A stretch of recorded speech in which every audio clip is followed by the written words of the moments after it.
Hello everyone, Daniel Curry here. So, alright, the last video we went ahead and we learned how to use reference tracks in order to get our mix better. Kind of just wanted to show you what to look for when using a spectrum analysis and a reference track. And we had a few, and I told you I was going to use the 7 Lions track to reference against my own track, but since then I decided to do, this is one of the tracks that are going to be on my Tech Obsessed EP. So this one is really very quite ambient, so I decided to use the churn track with it instead of the 7 Lions track. Now, I have to move quickly, right, in order to explain this, but there is some setup that is involved before this, okay? First off is, here's what my track sounds like, right? Start from here, very ambient, a bit more. Oh, there's a motorcycle going by, hold on. All right, and then around this point, okay, so you know how that works. Just going to go through a couple of movements. A little bit of tones on the top there. Here's a vocal sample from the 4 strings. Listen.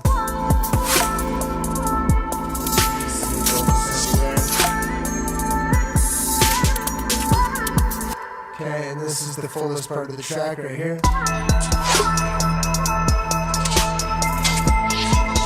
Okay. So first thing that I have going on here, okay, is when I throw a reference track, I don't want to throw a reference track right next to all the other tracks, because then whatever I'm doing on the master channel, right, is going to affect the reference track as well. So the way that I have this set up, you can see I have everything grouped into 5 main stems, okay? Sometimes I'll use 6 stems and have a synth 1 and a synth 2, but in this case I have synth 1 bass, audio, which is just that vocal track, effects, and drums, okay? Now each one of these, if I crack it open, you'll see I have 2 instances of alchemy here.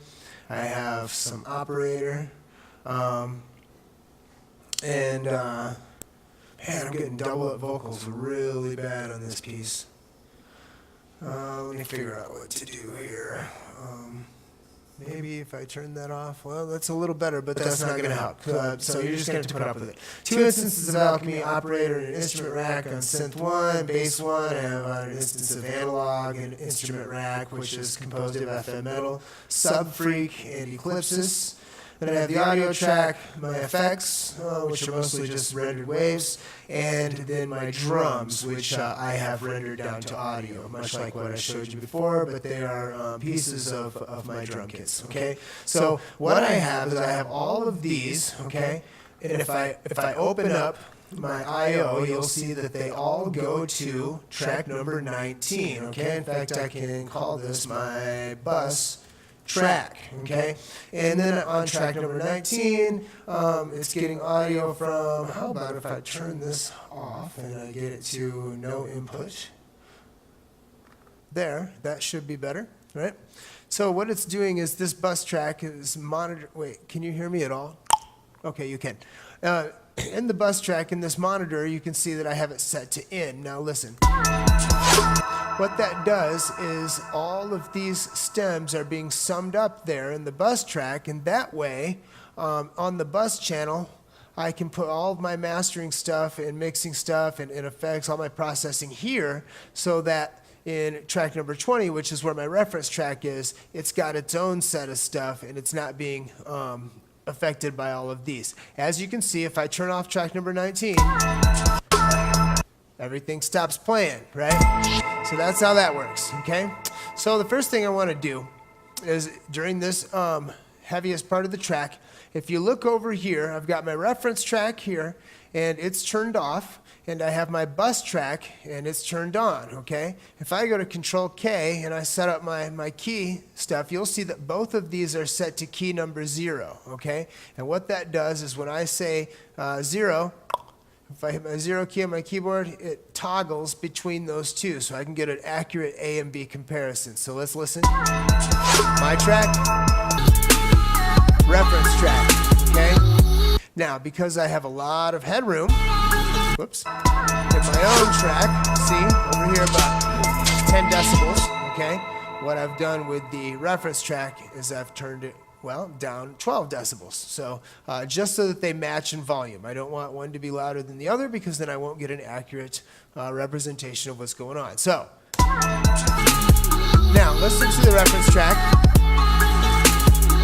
Nice punchy bass, right? Crispy highs, but not too bad. Let's look at it on span. Okay, I see there's a nice high cut here. I see there's a lot of transients getting through, and I see that the subs are peaking out around 64 hertz. Okay, so if I listen to my own track, oh, there's a baby in the background, sorry. If I listen to my own track and look at it, you'll see that there's no dip here to hollow anything out. There's no accentuated bass, and the highs are kind of, the highs are okay in this, okay? But what I want to do now, just to see how things are going to work out, is I want to go to the width, and yeah, sorry about the baby, it's okay.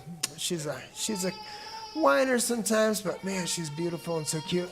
So I'm going to turn the, hold on. Okay, I'm going to turn the width way down so that I'm listening to both of these tracks in mono, okay?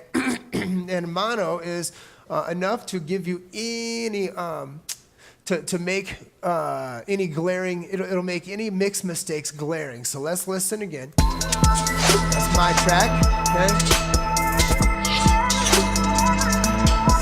Here is the churn track, okay? Right away, you can hear the churn track has amazing bass, right? My track, not so much. Okay, so the first thing I want to do, while it's still in mono, is I want to go into my audio effects, and I want to grab an audio effects rack, and I want to drag that before, after my mono utility, okay, that's a utility by the way, and before the spectrum analyzer, and I want to take an EQ8, and I want to drop it into the rack, okay? Now, here's what I want to do inside of this rack, is I want to take this chain, okay, which is the EQ8, and I'm going to get rid of all of these except for the first one, and I'm going to make that one a high-pass filter, hard high-pass filter. And I want to scroll it up and listen to the track, and I want to isolate what is a proper representation of just the bass mix. Now listen.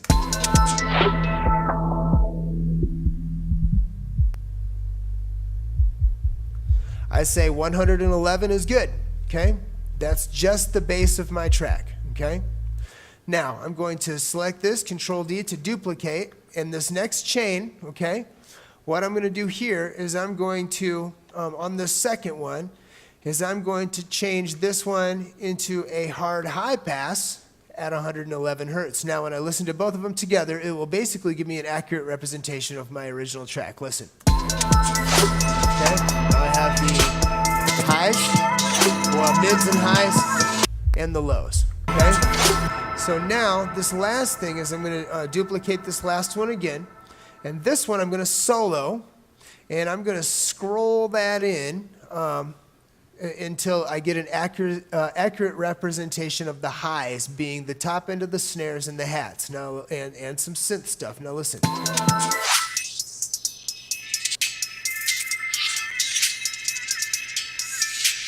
Okay, that's a pretty decent representation. Now I see that this is at 178. I'm going to pull that back just a little, or... Okay, that's high. 2710 or 2.7 kilohertz. So in that case, in this one, I want to make sure that I'll use number 4, and I will cut that off, hard cut, at 2710, 2.7 kilohertz. Okay, now if I listen to them all, I have highs, mids, and lows. Now, perhaps you want to do these backwards and put the highs at the top. That makes more sense. But anyway, nonetheless, here's what I'm going to do next, okay? I'm going to take this rack, and I'm going to hold Control, or I'm going to copy, and I'm going to drag that over onto the reference track as well, okay? Now, in the reference track, I'm going to go ahead and I want that to be behind the span, okay?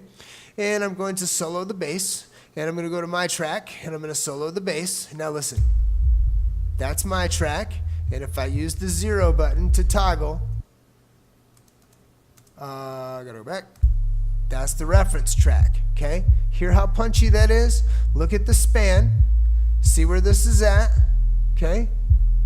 And now, if I hit 0, toggle to my own, we go to my span, you'll see it's not quite there. So immediately what we want to do is we want to do a couple of things, okay? First off is remember this utility here? It is in mono, okay? I want to drag one of those over to the bass part of my chain. And I want it to be before the EQ. Why? Because everything that is below 111 kilohertz, I want it to be in mono, okay? I want no width in that stereo field whatsoever, okay? The very next thing that I want to do is I want to grab a glue compressor or your favorite compressor. You can use ozone compressors. You can use any kind of compressors. The Melda compressors are amazing and they're free. But because we're in live, I'm going to grab the glue compressor. I'm going to drop that sucker onto the bass here, okay? In fact, I'm going to just name this bass, okay? And now I'm going to draw back the threshold just a tad until I'm getting just a tad bit of ducking, okay? I'm going to turn the release up so where it's got a slow release, okay? And then I'm going to turn the makeup gain just a tad. Okay, now I'm going to go back to my reference track and listen. Oh man, why does it keep going up there? Okay.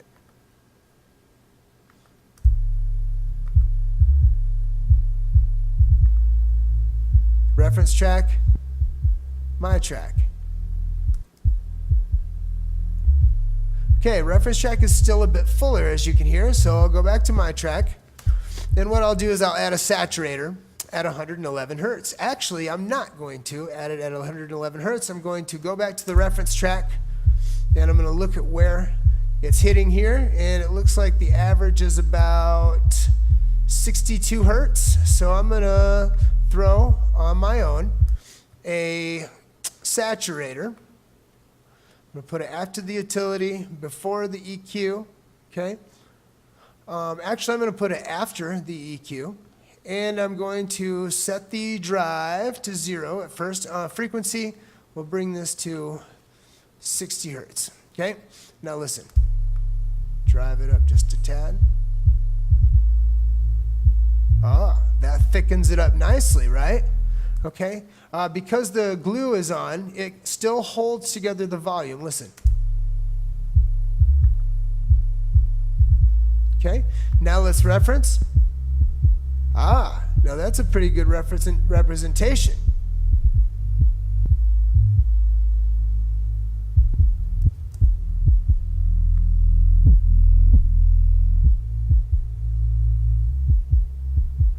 I'm going to widen this up a little bit. Okay, so that's good, all right? So from there, now let's listen to the track by itself. Bass is a lot thicker, okay? We'll deal with that, the rest of that in a moment. Next thing we're going to do is we're going to solo the mids, okay? Let's go back to the reference track, solo the mids, and my track, okay? Reference track. They're almost identical, okay? Let's look at the span. This is on the reference track. My track. Let's go to my instance of span. I wish I could look at both of them from both channels at the same time. Pretty good. It does have some spikes and some transients. Let's add some compression, okay? So I'm going to go to another instance of glue compressor and drop it onto my chain. I'm going to pull it back until it's ducking just a tad. Give it a little boost. Okay, now listen. All right, now we're getting somewhere. Now let's solo the highs. Let's go to the reference track. Solo the highs. Here's the reference track, listen. Okay, here's mine.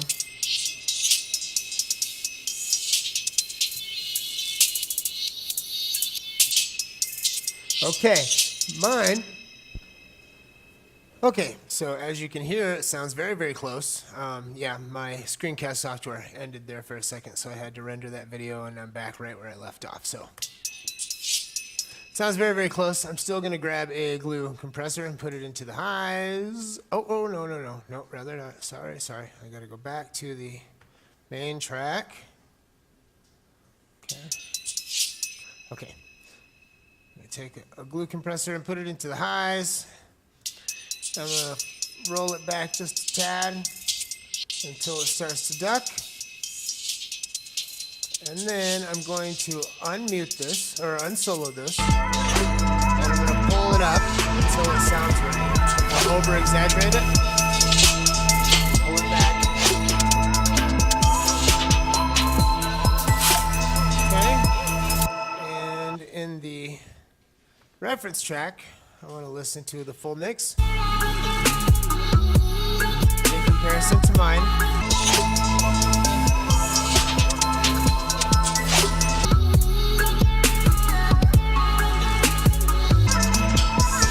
Okay, mine still is lacking in the bass department just a tad, so I'm going to go there and pull it up here at the makeup gain.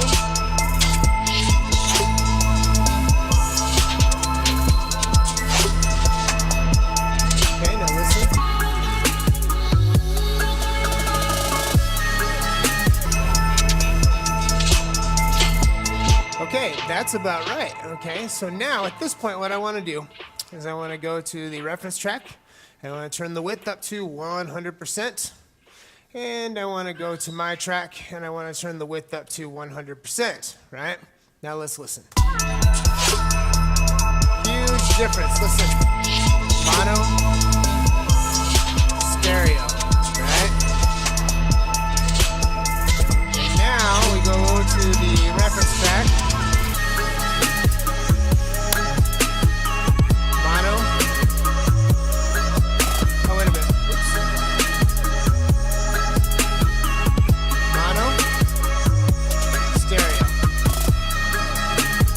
Great. Now let's look at span. This is that reference track. You see what it looks like. Okay. Let's get rid of the processing that I did on there. In fact, let's get rid of that whole. See it? Now we'll go to my track. And let's take a look.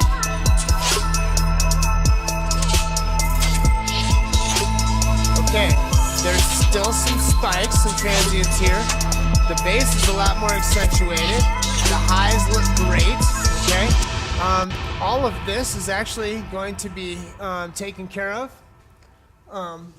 with the maximization at the very end. So I'm gonna put myself, I'm gonna shrink this down. Listening, right?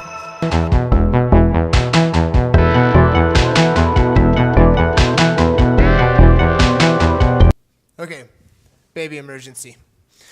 Nonetheless, so here we are.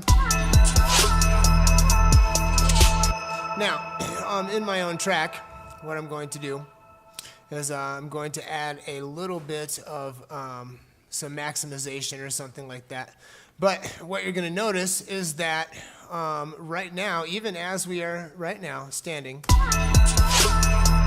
when I A and B, a lot of that punchiness that is in the reference track is going to be restored when I add maximization or some limiting, right? But as it stands right now, I honestly think that my master is better than that reference track. Listen. It's big, it's full, and if I look over here, right, it hasn't really changed that much. That one's maybe a tiny tad quieter.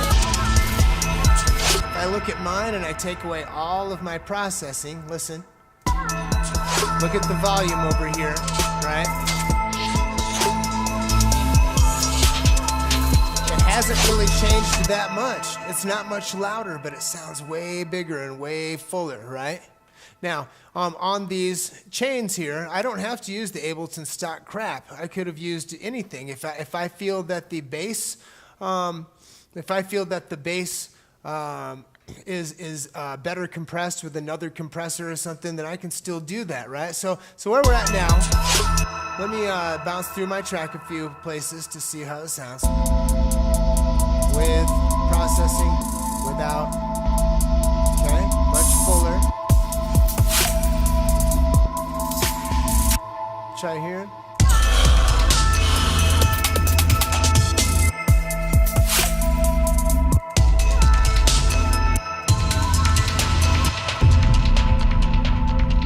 Sounds good, okay? So now we'll go to maximization. I want to try to bring it up to close to 0 without squashing it too much. And for this, I'm going to step outside of live, and I'm going to grab Isotope Ozone 5. Yeah, I know, they're up to Ozone 7, but I can't afford Ozone 7, so I'm going to use number 5, because that's what I use. And to be honest, it doesn't even matter. There are some really good freeware maximizers and limiters that I could use, but I use Ozone, so that's what I'm going to use. So right now, before I do anything else, I'm going to set the margin down to 0.3 decibels. That way, it's not going to clip when it goes into the analog domain. I'm going to set the IRC to 3 because I can handle that much CPU. I believe the character, I'm going to make it crisp and make it semi-fast. Okay, and now let's just listen as I drag this threshold down. Actually, I need to go back into a portion of the song that's fuller. Okay, now listen. It's not really limiting at all. Pull it down. Getting louder, louder.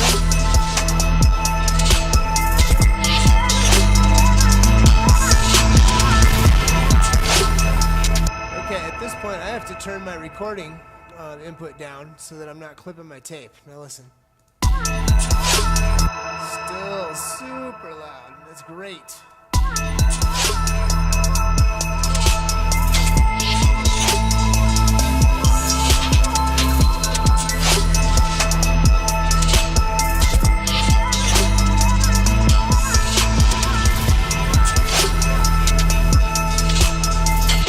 Okay, let's bypass it and listen.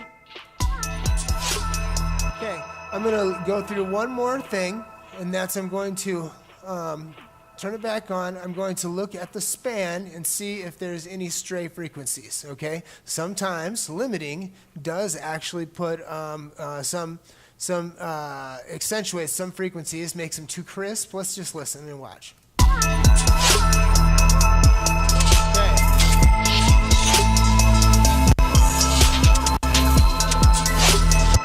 I could theoretically add more compression here to try to cut these out, but to be honest, I think it sounds good, and I'm going to leave it like this. Okay, I'm going to render this track out. If you want to hear it, well, you're going to have to check out the EP when it comes out on Tech Obsessed Audio Recordings. That is a label that is owned by the Nebulist, who is one of my favorite artists actually, and yeah, he's disgusting. You should check out some of his stuff. Lately, he's doing a lot of breakcore and stuff like that, which if that's your cup of tea, you're going to love it. I do. But some of his earlier work is really, really bass heavy, really strange remixes of classic rock songs, which I know that some people aren't into that, and I'm not even into that so much, but the way he reworks old classic material is incredible. Anyway, SnowMetal University, please make sure that you subscribe. Go to soundcloud.com/snowmetal to check out some of my music and to stay afoot of when that is going to be released. Also, make sure that you follow me on Facebook, facebook.com/snowmetaluniversity and /snowmetal. And if you want to support me, go on eBay and check out user Donovan James, DONOVANJAMES, one word, Donovan James, and you can check out sample sets and other things on there that help me put food on the table. Everybody be blessed, and I will talk to you soon.